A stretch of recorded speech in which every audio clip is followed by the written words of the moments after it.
इस काल भगवान ने ये त्रिगुणमयी माया, रजगुण ब्रह्मा, सतगुण विष्णु, तमगुण शिव जी के द्वारा ये आप जी को यहाँ उलझा रखा है, इस माया जाल में फंसा रखा है।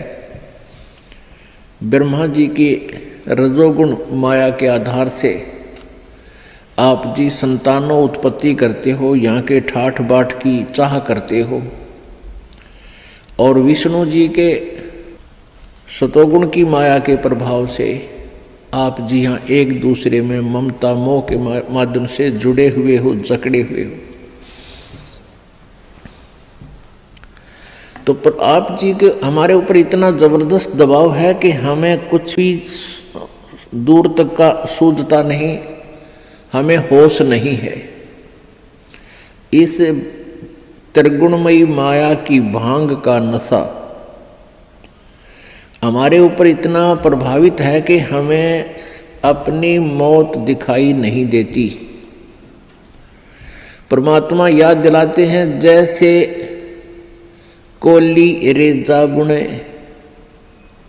और बुनते आवे ओड़े, ऐसे लेखा तेरे जीवन का कुछ दौड़ सके तो दौड़े।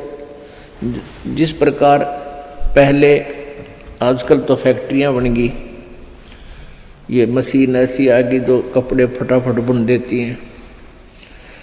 पहले हाथ से कपड़ा बुना करते थे, लंबे लंबे धागे बांध लिया करते थे, उसको खड्डी बोलते थे,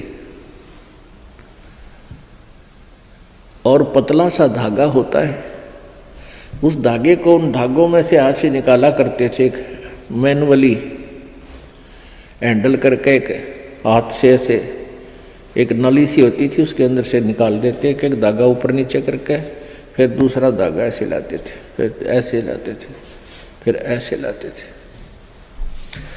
और इतने पतला धागा होता है और इतना लंबा उसका थान बोलते थे।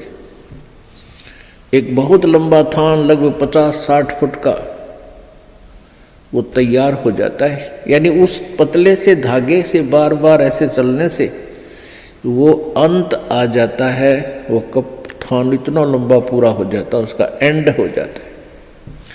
इसी प्रकार आप जी का जो जीवन है, ये प्रतिदिन एक धागा आपका इसमें प्रवेश हो रहा है, और एक दिन वो भी आएगा जिस दिन आपके जीवन का उत्थान कंप्लीट होगा। कहते हैं हम प्रतिदिन एक कदम अपने मौत रूपी अजगर की तरफ बढ़ रहे हैं, और वो हमें खाएगा और हमें डर नहीं।